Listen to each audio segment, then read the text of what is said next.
Bienvenidos a la séptima unidad. Esta unidad incluye la segunda mitad del capítulo 8 y los capítulos 9 y 10. Como siempre, será útil tener su Biblia abierta durante el video para seguir los eventos. Ahora, hemos llegado al punto de la inflexión del Evangelio de Marcos, marcado con amarillo. Hasta este momento, hemos explorado la pregunta ¿quién es este hombre?, por la que Marcos ha presentado a Jesús como el Cristo, el Rey prometido de Dios. Marcos quería que estemos de acuerdo con Pedro a la pregunta de Jesús acerca de su identidad. Después de esto, encontramos en la segunda mitad en la que Marcos desafía a sus lectores con la pregunta ¿por qué ha venido este Cristo? ¿Y qué significa seguir a Cristo? Después de afirmar la identidad de Jesús como el Cristo, Jesús enseña acerca de la necesidad de su muerte y de la decisión que deben tomar sus discípulos de rendir sus vidas a Él. La urgencia es un tema central en estos capítulos que nos llevan hacia su muerte. Esta urgencia antes de su cruz es crucial. Por esta razón, el título de la unidad 7 es Seguir a Jesús por el camino, en la que Jesús implora que sus discípulos se mantengan firmes, listos para la prueba monumental que viene.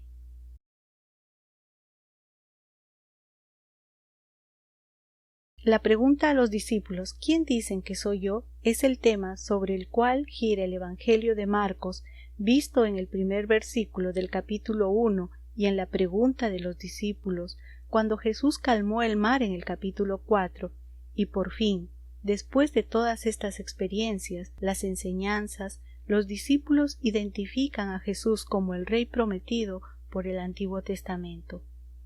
Ya vimos que el Salmo 2 es un pasaje importante para entender al Rey de Dios. Otro pasaje es 2 de Samuel 7. Cuando tu vida llegue a su fin y vayas a descansar entre tus antepasados, yo pondré en el trono a uno de tus propios descendientes y afirmaré su reino.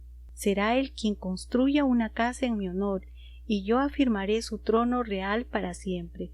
Yo seré su padre, y él será mi hijo. Así que cuando haga lo malo, lo castigaré con varas y azotes, como lo haría un padre. Sin embargo, no le negaré mi amor, como se lo negué a Saúl, a quien abandoné para abrirte paso. Tu casa y tu reino durarán para siempre delante de mí, tu trono quedará establecido para siempre. Obviamente este pasaje es el fundamento del Salmo 2 por las frases similares, cuando Pedro y los discípulos afirman que Jesús es el Cristo. Esta es la imagen que tienen en sus mentes, es una imagen grande y gloriosa.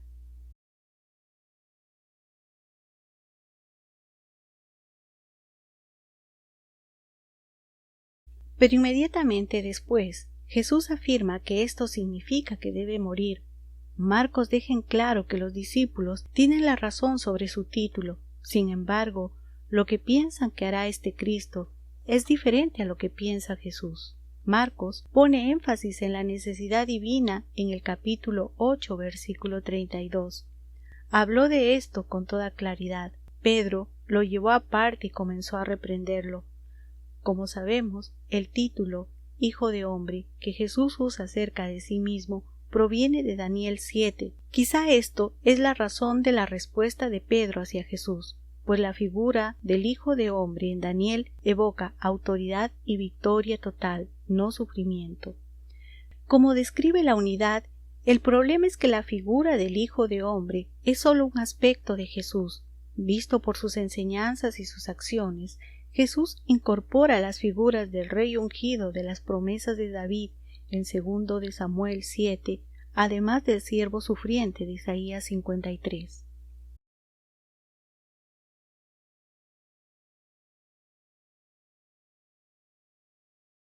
Entonces, Jesús habla a la multitud para aclarar lo que significa seguir a un Cristo así. En el versículo 34 leemos: Si alguien quiere ser mi discípulo, les dijo, que se niegue a sí mismo, lleve su cruz y me siga, porque el que quiera salvar su vida la perderá, pero el que pierda su vida por mi causa y por el Evangelio la salvará.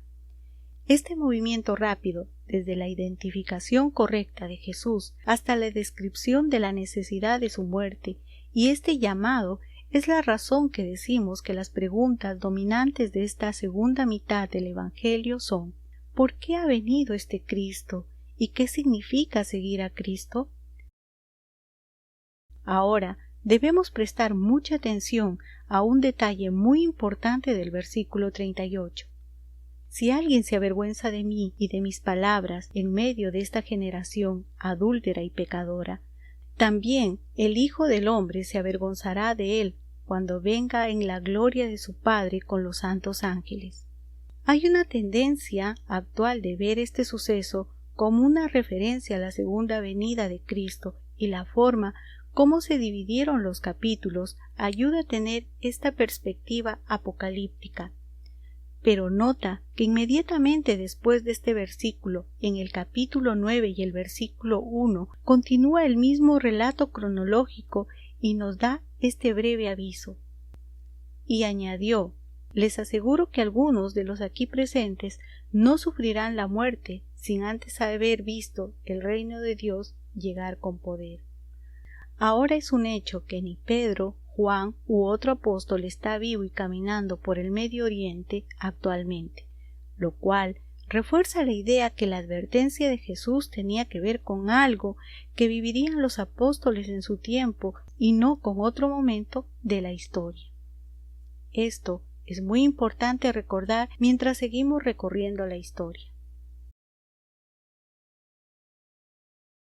Entonces, ¿por qué Marcos relata 1. La transfiguración, capítulo 9, versículo del 2 al 8. 2. La conversación acerca del cumplimiento del regreso de Elías en Juan el Bautista, versículos del 9 al 13. 3. Y el relato del niño poseído que necesita oración, versículos del 14 al 29, inmediatamente después de desafiarles a perder su vida por seguir a Cristo para ganar la vida. Es una combinación un poco rara después de todo. Primero, la transfiguración es una continuación de la comisión de Jesús en su bautizo. Entonces, los discípulos oyen la voz del cielo que afirma la identidad de Jesús como el Rey ungido, y comprenden que Jesús es el cumplimiento de la ley y los profetas. A través de este mensaje, Jesús es fortalecido para su misión, y sus discípulos son ayudados, pues anteriormente habían mostrado que tenían dificultad para comprender que el Rey debía sufrir y morir. Veamos el segundo evento. Ahora que los discípulos entienden bien que este momento es la culminación del plan de Dios en las Escrituras, abordan la pregunta de la presencia prometida de Elías. Esta expectativa viene de Malaquías 5. Estoy por enviarles al profeta Elías antes que llegue el día del Señor, día grande y terrible. Escrito después del exilio de Judá, las palabras de Malaquías muestran la visión de los profetas de la llegada del día en que Dios juzgará el mundo y traerá justicia. Al asegurarles que ya vino la figura de Elías, Jesús enfatiza la urgencia de continuar en las semanas y meses por venir. Llegamos al tercer evento en la secuencia, el niño poseído y la oración entre los versículos del 14 al 29. Otra vez, por los detalles, nos damos cuenta que esta posesión es diferente a las anteriores. Marcos pone énfasis en la imagen del niño como muerto, por la repetición del versículo 26. Este quedó como muerto, tanto que muchos decían, ya se murió. Además, vemos frases particulares en la descripción de su curación. En el exorcismo del capítulo 1, Marcos describió la salida del espíritu inmundo, pero no mencionó nada acerca del hombre.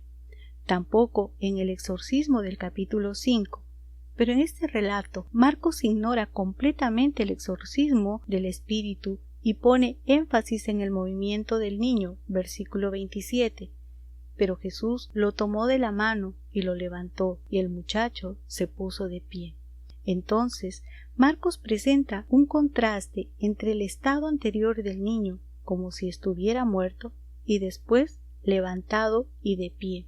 al igual que con la curación del ciego, que fue un símbolo del problema de los discípulos por su falta de conocimiento acerca de Jesús, Marcos describe esta señal como un acto simbólico.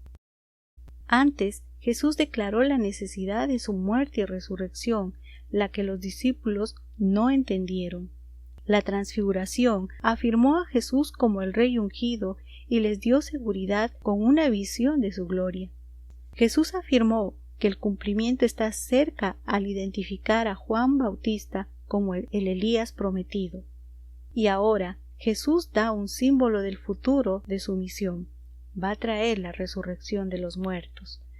No es algo que los discípulos puedan hacer por sí mismos, solo Dios puede hacerlo por ellos. ¿Qué necesitan hacer los discípulos para vencer a este enemigo? Versículo 29. Esta clase de demonios solo puede ser expulsada a fuerza de oración. La resurrección solo es posible para Dios.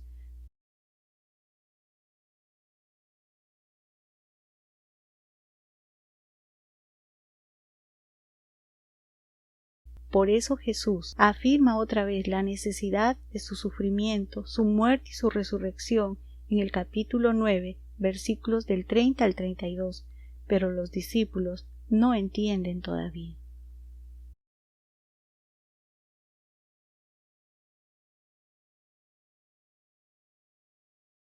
Entonces tenemos la discusión de los discípulos acerca de la posición que desean en el cielo como la introducción a la próxima cadena de eventos que termina en la próxima predicción de Jesús sobre su muerte. En el camino, los discípulos discuten entre sí quién era el más importante, versículo 34. Para enfatizar la necesidad de ser un servidor, Jesús usa a un niño como ejemplo de que la aceptación de Cristo y del Padre que lo envió no dependen del estatus de una persona. Después, la conversación sobre este hombre no discípulo que expulsa espíritus inmundos y que tiene que ver con dar un vaso de agua. Lo importante acá es que el hombre no discípulo expulsó demonios en el nombre de Jesús. Entonces, es la relación con él y no el ser parte del grupo exclusivo de los discípulos. Por eso, apoyar a un consiervo con sus necesidades es identificarse con Cristo. Esta actitud contrasta con la discusión acerca de la importancia relativa de los discípulos. Al corregir el conocimiento de los discípulos de quién es parte del reino de Dios, ahora Jesús enfatiza fuertemente la importancia de entrar en el reino. Deberían hacer cualquier cosa por entrar. Versículo 47. Y si tu ojo te hace pecar, sácatelo. Más te vale entrar tuerto en el reino de Dios que ser arrojado con los dos ojos al infierno. Vemos la conexión con la discusión entre los discípulos acerca de su importancia al principio de la sección en el aviso final de Jesús en el versículo 50. Que no falte la sal entre ustedes para que puedan vivir en paz unos con otros. Entonces, la pregunta de los lectores es: cuando venga el reino de Dios, ¿los discípulos van a mantenerse firmes o van a dividirse?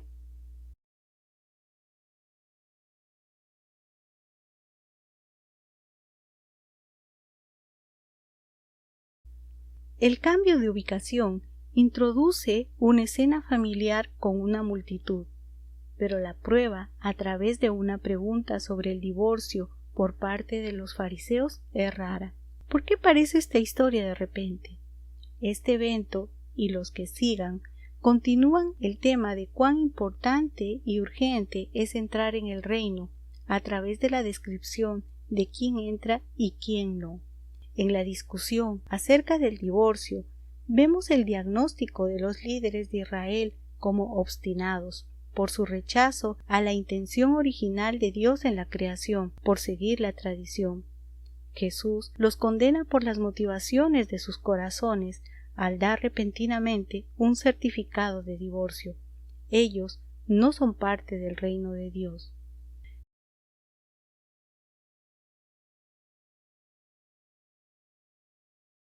Como contraste, Los niños sí son parte del reino de Dios. Los fariseos rechazan a Jesús, pero los niños venían a él y aceptaban su bendición.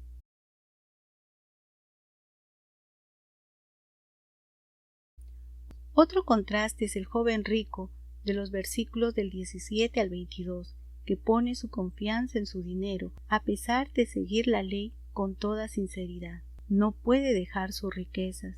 Aunque el reino está próximo a llegar y la cruz se acerca, pierde la vida eterna por no entrar en el reino. Los discípulos, ahora confundidos sobre quién merece la salvación, le preguntan a Jesús en el versículo 26. Los discípulos se asombraron aún más y decían entre sí: entonces, ¿quién podrá salvarse? Para los hombres es imposible, aclaró Jesús mirándolos fijamente, pero no para Dios. De hecho, para Dios todo es posible. Todos, fariseos y ricos incluidos, necesitan que Dios los salve. Es Dios quien da la actitud como los niños que Jesús demanda. Por eso en los versículos del 28 al 31, Jesús asegura a los discípulos que ellos son parte del reino de Dios, información importante porque la cruz se acerca. Pero como se describe en el versículo 32, algunos tienen miedo todavía. Entonces Jesús les advierte a sus discípulos de su muerte inminente para prepararlos. De nuevo tomó aparte a los 12 y comenzó a decirles lo que iba a suceder.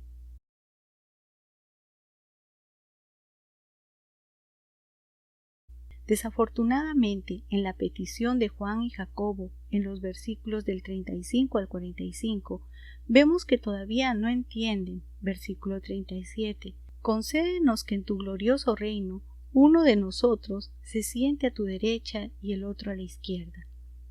Vemos el peligro de los discípulos. No entran como niños que necesitan que Dios haga lo imposible para ellos, sino que siguen en su deseo de obtener poder. La última frase del relato comunica la idea clave, porque ni aun el Hijo del Hombre vino para que le sirvan, sino para servir y para dar su vida en rescate por muchos.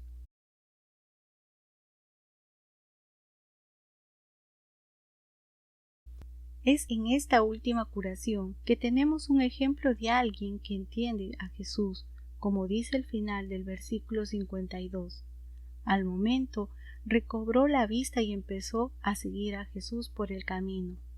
Bartimeo entiende quién es Jesús como el Rey ungido de Dios, enfatizado en la repetición del título real en los versículos 47 y 48. Hijo de David, ten compasión de mí. Por fin tenemos a alguien que ve a Jesús de verdad. Su petición refleja lo que necesitan todos en el mundo, la compasión, o como dicen otras versiones, la misericordia del Rey de Dios. Al identificar correctamente a Jesús como el Mesías, los discípulos todavía tienen problemas para comprender que es un Rey ungido que necesita morir y que significa seguir a Jesús. Entonces, en los capítulos 9 y 10, Jesús les recuerda la urgencia por entender su identidad como Rey que cumple la ley y los profetas, y que el Elías prometido ya vino, refuerza su poder sobre la muerte. Cuidado, el reino viene pronto. Después de recordarles la necesidad de su muerte, vemos que los discípulos buscan posición y poder en el reino, pero tienen que tener cuidado porque los que obstinadamente ponen la tradición y las posesiones sobre Dios no entran en el reino de Dios. De hecho, es solo por Dios que pueden entrar como niños. Pero los discípulos todavía no entienden y piensan tener poder en el reino. Afortunadamente, en Bartimeo vemos que alguien entiende que necesita la misericordia para poder ver al Rey y seguirlo en su camino. En la próxima unidad, Jesús entra en Jerusalén y comienzan los pasos finales hacia la cruz.